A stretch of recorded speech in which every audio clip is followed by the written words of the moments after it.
Welcome to another edition of the Pacers Pride Podcast. I'm your host, Cody Emerson. Alongside me, as always, my good friend and co-host, Dylan Deanhart. Dylan, I don't know what the heck Mother Nature is doing, but you know what? It can go away because I was not ready for the snow that we got last night, and I know you're just a tad bit late because you had to de-ice your car. Yeah, it was rather annoying. It was like, so you know how we had that ice storm? Yeah. Early? It was like that, and then add like 2 inches of snow on top of it, which like compacted the snow onto the car. So you had to like scrape off the snow and then scrape off the ice. And thankfully I had at least heated rear window that helped the rear window, but everything else was just a pain. And I'm crossing my fingers there's no more cruel winter coming. It doesn't look like it, from what I've been seeing, but I was not prepared for the snow that we got last night. I don't think anybody was. I think caught everybody by shock. I really thought we were just going to get like some flurries or something. I didn't even think we were supposed to get snow. I thought it was just supposed to rain all day. I heard rumors of snow, so I was just like, okay, it's fine. But it was just not good at all. But at least I wasn't on 69. I know that. I've seen videos of people going 25 all down 69. Oh yeah, the interstate is just a whole new kind of mess when you talk about snow. But we're gonna get into some Pacers talk here. Pacers. Speaking of mess. Yeah. Well, as of late, yeah, it hasn't been the greatest run for the Pacers. Well, we're gonna start with the good news. If we want to consider good news in these last few games for the Pacers. A win's a good news. Yeah. The Pacers played the Nuggets for the second time, and I think it was like a week and a half, something like that. But this time, what? 8 days. 8 days.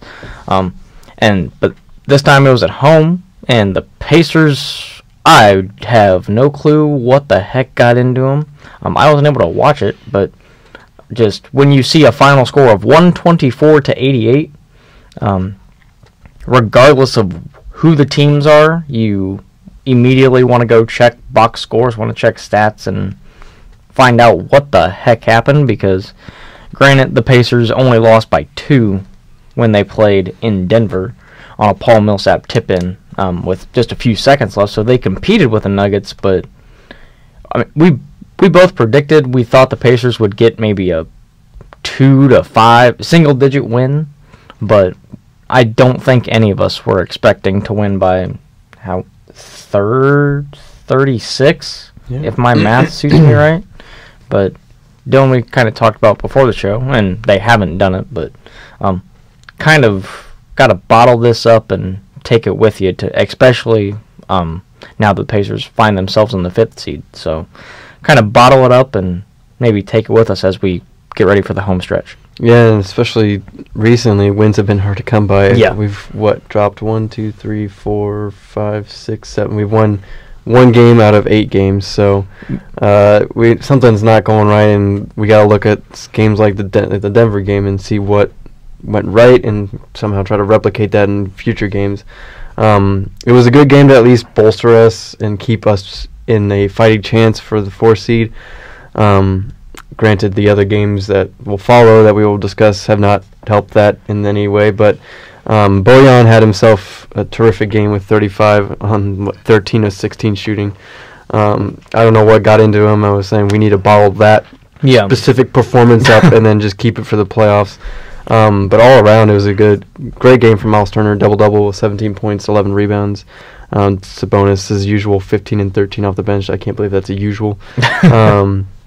And then even Tyreek Evans had a good game with 11 points and plus 21, which I will delve into. Probably, I know specifically for the Magic game, he was like negative 20, plus or minus. So we've got polarizing Tyreek Evans coming to fruition. Typical Tyreek. Like he's had a good stretch of games. Tyreek Hill. Did I say Tyreek Hill? Yeah. Tyreek Evans. I'm sorry, but I'd love to have Tyreek Hill. I mean, yeah, he would be a good point guard. Point guard. Just no one would be able to keep in front of him probably. But yeah, Tyreek Evans kind of had a good stretch of games up until this game probably. The Warriors game he played phenomenal. And And in this one, 11 points, like you mentioned, and the plus 21, which I know we've talked about before. That's one of your favorite stats to look at. It dictates more than just like points and assists. Yeah. It tells you how efficient a player's being on the court. And when almost every Pacer that played had a positive plus or minus, except for Edmund Sumner and Alize Johnson, who had 4 minutes apiece. So not too much to harp on them, but. I mean, I guess it is no excuse because Kyle Quinn somehow had a +1 and he only had 4 minutes of play, so no, really is no excuse. It was good. I mean, in these games especially, to see Edmund Sumner and Alize Johnson even get some court time is good to see. But yeah, like we said, Bojan and Miles just had kind of carried honestly the offense. They had 52 of. Those were the only 2 starters that were in double figures, because Thad had 8. Corey Joseph, who was starting in place of DC, only had 2, and then Wesley Matthews only had 8. So Wesley, speaking of inconsistent, Wesley has we talked about that I think a bit last week. It's just he isn't getting. He only took 7 shots, made 2 of 4 from 3, but.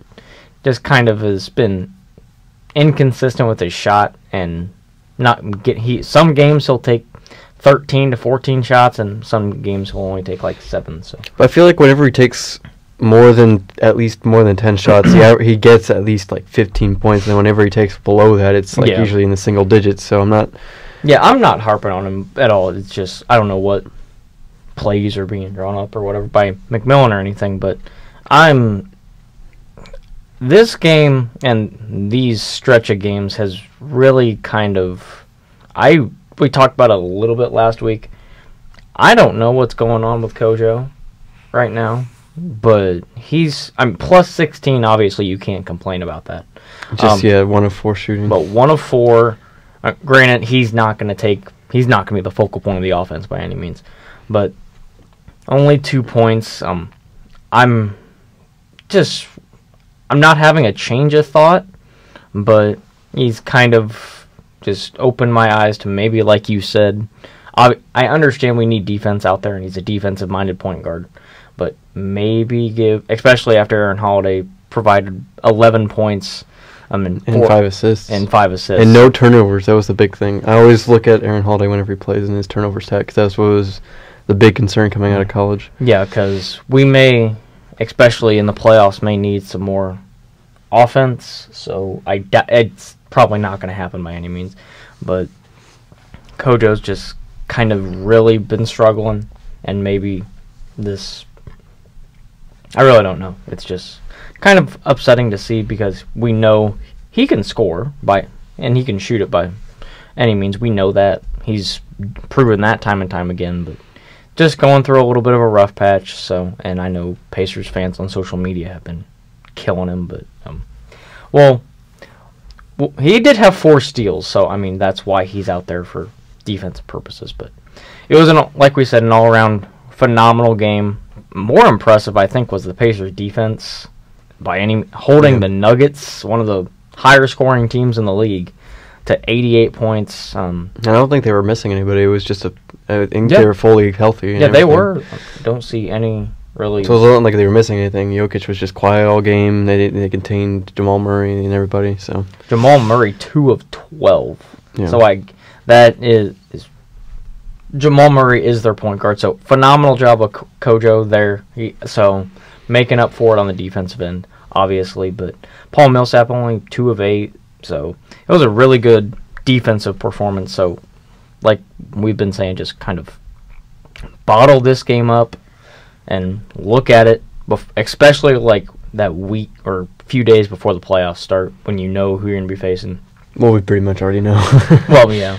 It's basically determined that we'll play the Celtics. It's just whether we get the home court or not. But just show this game to the team and be like, this is what you're capable of.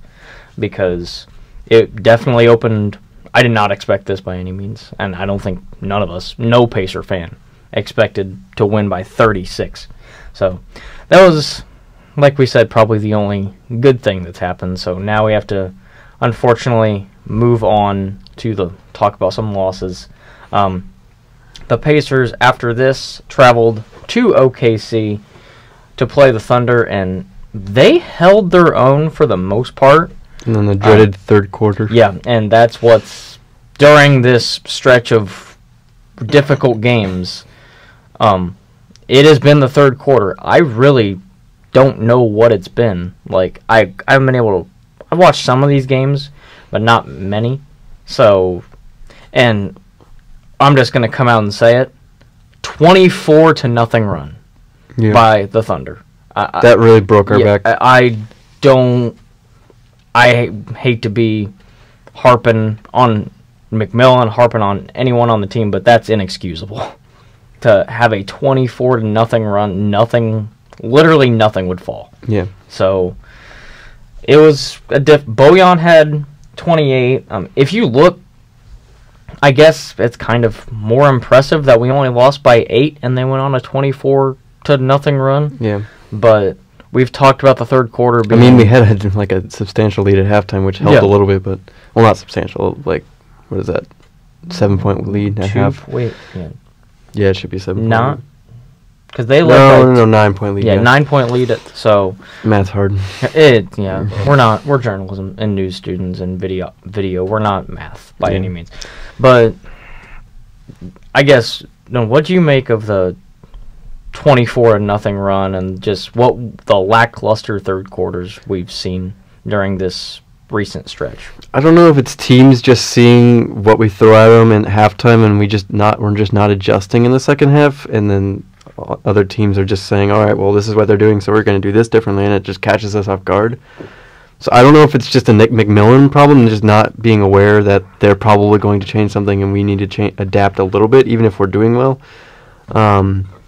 But it's like every game I see, it's like the third quarter we lead at halftime, and then just the third quarter just ruins everything that we had built prior. So, but in this game, I mean, it was the first game with Darren Collison back. He looked like it. He was 3 of 10 from the field.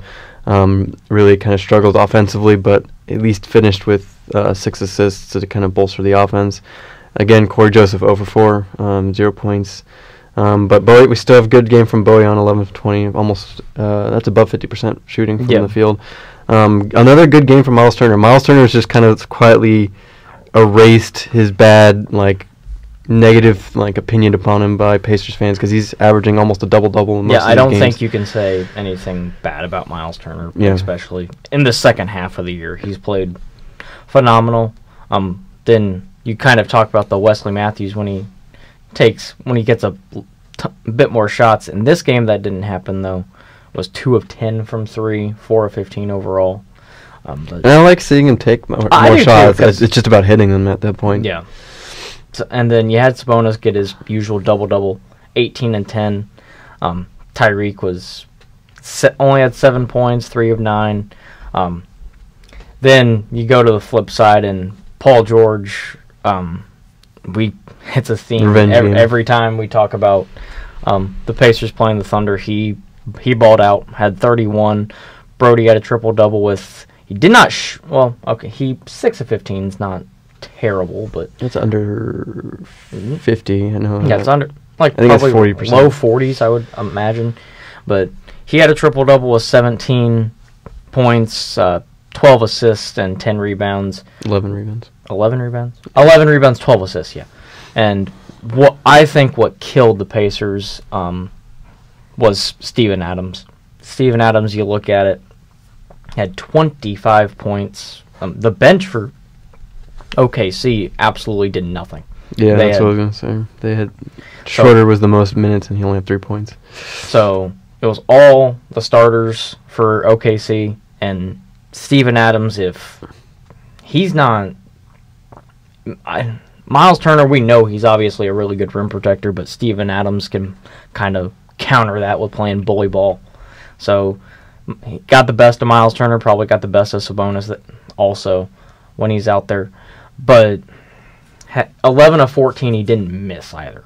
Yeah. So he had 12 rebounds as well. So, I mean, the starters basically did the damage. And also, is it which Grant? Is it Jerry? No, Jeremy. the one with Jerian.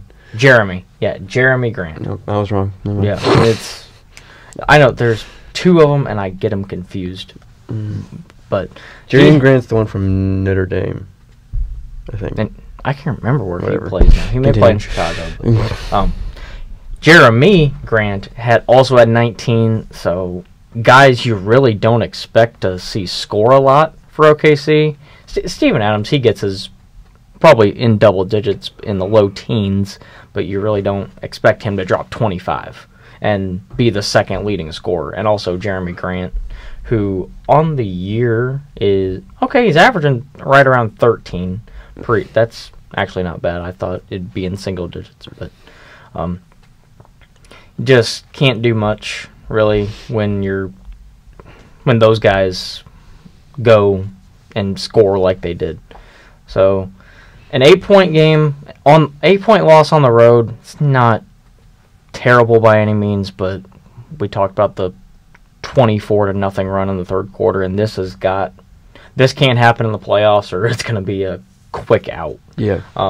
For the Pacers, because you just can't have teams go on. Really, you can't have teams go on runs in the playoffs. I know it's probably going to happen, but runs happen in the NBA, but you can't have 24-0. It's just, when I saw that, because I saw we only lost by 8, I'm like, okay, it's fine. An 8-point loss on the road to a really good OKC team, but then I saw the 24-0 run and how we were up at halftime, and it's just that common theme like we talked about. Just gotta come out of the half with more aggression, keep your foot on their throats, and just fight till the end and win. But the Pacers, granted they fought. They scored 30 points in the fourth quarter. The offense came alive, but yeah, you can't have just only 15 in the third quarter, which has kind of been a theme like we've talked about. So Pacers lost that one 107-99. Like we said, another phenomenal game from Mogi. He's real quick, most improved player maybe for Bogey? Yeah.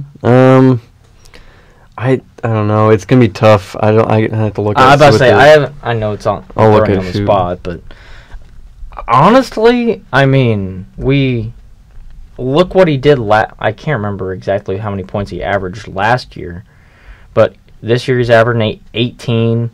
I can't remember exactly what he was averaging last year, but it was only, I want to say around like 14 to 15, maybe. So I kind of agree. There's Derrick Rose, D'Angelo Russell. Oh, okay. Yeah. Pascal Siakam is in here somehow. This is like some weird ranking website. De'Aaron Fox, Buddy Hield, Zach LaVine. Yeah, he's kind of been buried by a lot of people. Yeah, I guess that especially like Siakam for Toronto's really come alive, and D'Lo, and forgot about D-Rose too. Yeah. But it's always a tough award to win. He's our honorary most improved. Yeah, Pacers the most Pacers improved. Most improved. If we do an award show or something, but like we said, the Pacers weren't able to get the job done, unfortunately, and lost that one. And this just started a little bit of a string of losses. The next game that the Pacers played, they traveled to TD Garden, which is, like we have mentioned, going to be the likely playoff. We'll see you there in April. The likely playoff opponent, the Boston Celtics. And this game, for me, I don't know about you, Dylan, but the Pacers only lost by 2. Kyrie hit the game winner with like 0.5 of a second left. This game gave me a bit more confidence, maybe, that the Pacers can compete in this series. Because, like we talked about, it's going to be the Pacers and Celtics. It's just who has home court. But did this give you any more confidence or anything that the Pacers could maybe compete and make this an even more competitive series than probably most people think? I think so, especially, I mean, granted, this is a regular season matchup, and it's hard to, like, judge what a playoff atmosphere would be like in a regular season. But seeing the Pacers compete and only lose by 2 in TD Garden gives me some hope, especially since they really were just a possession away from maybe winning or overtime. It was just an unfortunate defensive miscommunication that cost Pacers this victory. A mistake that I think could be easily cleaned up and could, if when replicated, could probably be easily swing in Pacers' favor. But yeah, the fact that Bojan had a great game in TD Garden gives me some confidence. Everybody really had one except for Wesley Matthews. And then for that, they didn't have Jason Tatum. I know he was limited. He was limited to 24 minutes. I know that's lower than he's usually, because I think they said after the game he's going to be on a minutes restriction. So. Oh, okay. I think that's why Jaylen Brown had more minutes than him. I thought that's what I saw afterwards. But it was still, Kyrie just went off. I mean, there's really no one in the NBA that can really shut him down. It's just about forcing him into a worse shot. I'll say batter. Batter shot. But yeah, this gives me confidence. I would just hope that the Pacers can take care of their remaining games so we don't have to rely on winning one in TD Garden. So. Yeah. So, as it stands right now, this game vaulted the Celtics above the Pacers to the 4 seed, but the Pacers and Celtics literally are tied right now for that 4th spot. So, it's going to come down to the wire. We get the Celtics one more time at home, so maybe this can be kind of, we lost to Denver by 2 on the road.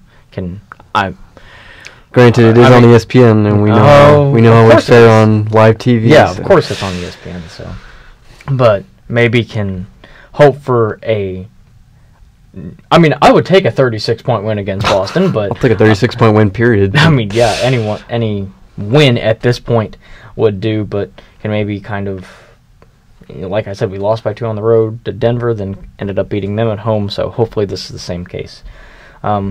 Overall, like we talked about, Wesley Matthews only taken 5 shots. I don't really.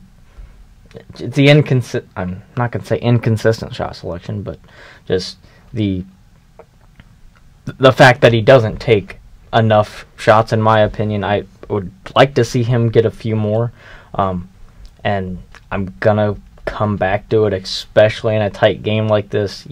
16 of 23 from the free throw line. It's not like we talk about it a lot. It's not one guy that usually does it, that misses a lot, but when a few people, it'll start to add up. When one guy misses 2 here, another misses 1, another guy misses 2, it'll start to add up, and especially in a 2-point loss, those free throws are going to be very, very crucial.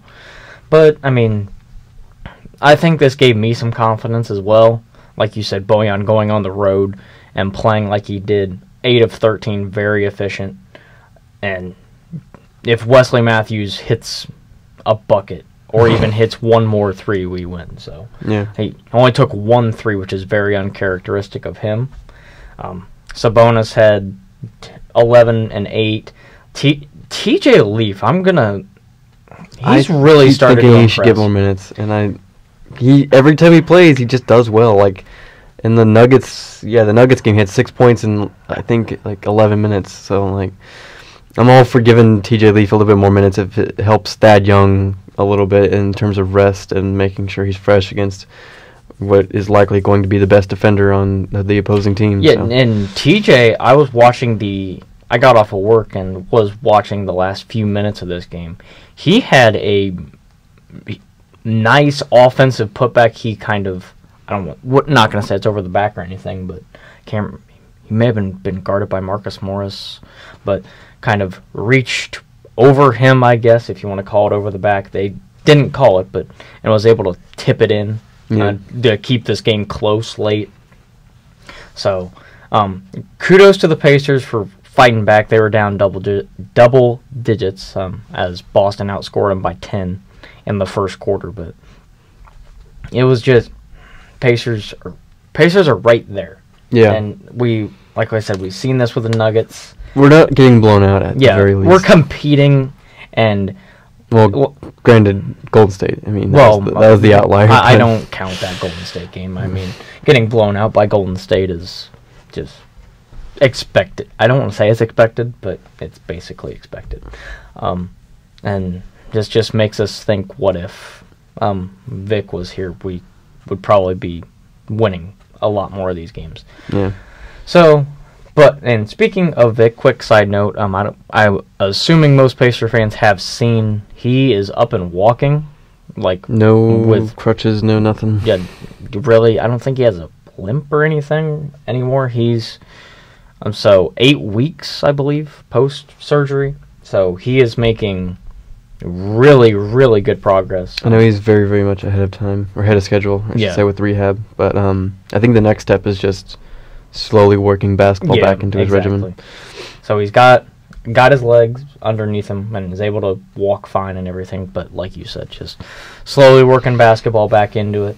And you see that video when he was just shooting from the chair? From the chair. So he's already kind of incorporated basketball, but you can always shoot from sitting down. It's just about shooting, getting jump shot, I know, but working your moves. Exactly, but so wish you a continued speedy recovery, Vic, and get well. And look forward to seeing you in the preseason. Oh yeah, it definitely looks like he'll be ready for then, because I know when the injury first came out, I was like, oh well, this can be a year-long injury, and it's not looking like a year-long type thing at all. So Pacers unfortunately dropped this game to the Celtics, and talking about a game that the Pacers needed to win, granted this was a back-to-back, had to fly back to Indy as they played host to the Orlando Magic. Granted, we talked about last week the Magic fighting for that eighth spot, so they're playing with house money, basically, because trying to kind of I'm not going to say spoil the Pacers They're just season. trying to get into the... Yeah, just trying to get into the playoffs and everything, and I know you wanted specifically to talk about Tyreek and his negative 20. Yeah, I believe he had negative 20 plus or minus. Yeah, he did. It's just so frustrating to see, especially when Aaron Holiday just doesn't get any minutes. I feel like it's just so much... I understand that like he has the capability to go off and be a very productive player off the bench. It's just that, so at what point do we realize, okay, maybe Tyreek's not going to come back next year? What point do we start giving Aaron Holiday more meaningful minutes and just see what we got out of him? So it's just hard to see that. Plus, I mean, hey, first time we had Doug McDermott have a good game at Banker's Life. But I just want to see, because I think if we replace Tyreek with Aaron Holiday, we would have such a more dynamic and better bench. At least, I know Tyreek has spurts of 16 times and 20 points at times, but I think Aaron Holiday is just a more consistent scorer, more consistent playmaker than Aaron Holiday is performing at right now. And I think that could have been the difference in the game. Yeah, it's kind of another kind of, like, I don't know exactly what Corey Joseph did on the defensive end, guarding DJ Augustine 5 of 10, or he'd probably be guarding DJ Augustine and probably Michael Carter-Williams as well. But maybe split some minutes between Kojo and Aaron Holiday, because we're going to need some more offense. Granted, 116 points is really good, so the defense just, unfortunately, which has kind of been the backbone of the Pacers this year, just didn't get it done. Aaron Gordon had 23, and really everyone for the Magic had a solid game. Yeah. Just almost everybody finished in double figures. Yeah, their two lowest scores had 9 points. That's Emile Jefferson. I saw A. Jefferson for the Magic, and I was like, since when did Al Jefferson sign? I know he's in the Big Three now. Yeah, good. I mean, that's good for him, I guess. Yeah. I'm ready to see him spin opponents around in the post. So. Oh, yeah, it's going to be beautiful. I watch him start to be draining threes and everything. I wouldn't be shocked. But, yeah, just talk about the bench for the Magic. They had, if I can do math real quick, 36, 45 points off the bench compared to the Pacers 31. So the Magic bench outscored the Pacers and by 5. And how much did we lose by? 5. Yeah. So it was like the starters for the Pacers played. I don't think you can say many bad things, because once again we had 7 in double figures. Just the defense was not on point, because when you shoot nearly 53% from the floor, the Magic shot 51, but obviously the difference in the game was the 3-ball. 15 of 38 for the Magic. Meanwhile, the Pacers only shot 9 of 24. So maybe start to get the 3-ball falling. Well, plus Pacers turned it over 15 times to Orlando's 7, which hurts a lot. But yeah, that'll do it. Especially Bojan and Sabonis with 4 each. And so cut down on the turnovers, and maybe we'll hopefully be able to win some of these close games, because the Pacers, thankfully the Celtics lost to Brooklyn on the same day, so Pacers and the Celtics stayed right even, and so the Celtics didn't gain an advantage there. So quickly, before we run out of time, we're going to preview the games this week for the Pacers. We only need to do one game for Detroit, because they have this weird, the NBA does this, the home and home series with the team, and the Pacers have theirs with the Detroit Pistons. They play them Monday and Wednesday. Monday is at home, Wednesday is on the road. So I'm going to say the Pacers come out and make a statement and win both of these games. I think they need to win both of these games with that important matchup of Boston looming on Friday, but I just think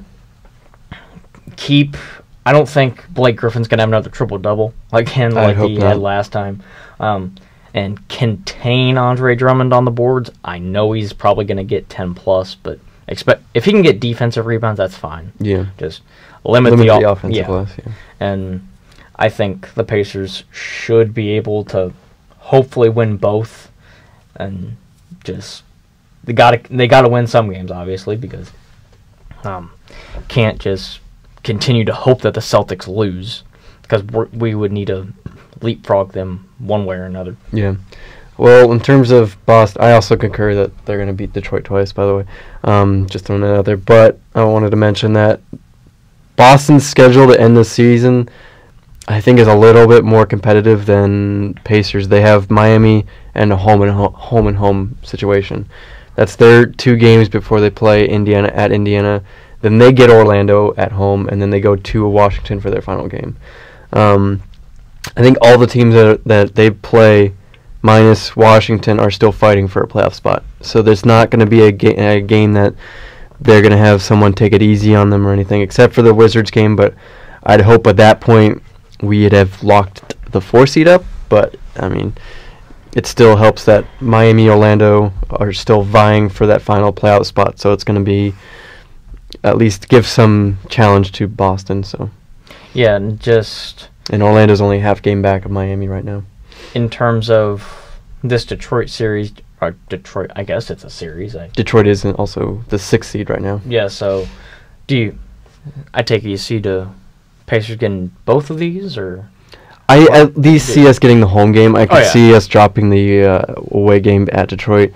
That's just, from what I've seen so far, that's what the whole, what am I thinking? The consistent. I'm trying to think of the word. I don't know what you're thinking of. The whole not rhythm. God, words are hard. It's fine, but whatever. I could see them winning at home by a lot. The whole. God, I can't. Just keep talking. I don't know. I'll think of the word eventually. All right, but yeah, like you said, I could maybe see them dropping the game on the road, but in terms of getting the win at home, I think that's a good trend. The trend that is, yes, the whole trend that the Pacers have been playing. They when they lose like a lot of games straight, they blow out an opponent and then they continue. So if the trend continues, I could see them winning at home against Detroit. Thank God I remember that word. I was going to kill him. It's fun. All right, and thankfully the Pacers don't have another back-to-back for the rest of the year. So, Boston on Friday. They have to win that one. Yeah, I think McMillan has to say this is a must-win. I know we are locked in the playoffs, but this is a must-win. Yeah. Do you think it is a win? I think it is a win based off what I saw in TD Garden. Mm-hmm. I think we play better at home, so I think that gives us the edge. Yeah, I'm gonna go with the win as well. Like, we only lost by 2. Then Kyrie was just doing Kyrie things and in the game winner. But I think we're able to hold our own and win this one. And like we said, hopefully we finally decide to play well on national TV. It's a Friday at 8. I'll be able to watch most of that one. I probably will. I got nothing to occupy my time anymore. And so, but yeah, that will be. Or do we want to talk about Brooklyn? Or no, we'll preview that. Yeah, we can have a show for the last 2 games of the year. Yeah. So hopefully we'll know what seed we are by that point. Yeah. So hopefully it's Pacers get back on the winning track of things. Just had a 3-game losing streak, or they're on a 3-game losing streak, and maybe they get on a 3-game winning streak because they really need it to kind of end the year. Final 5 games. I can't count.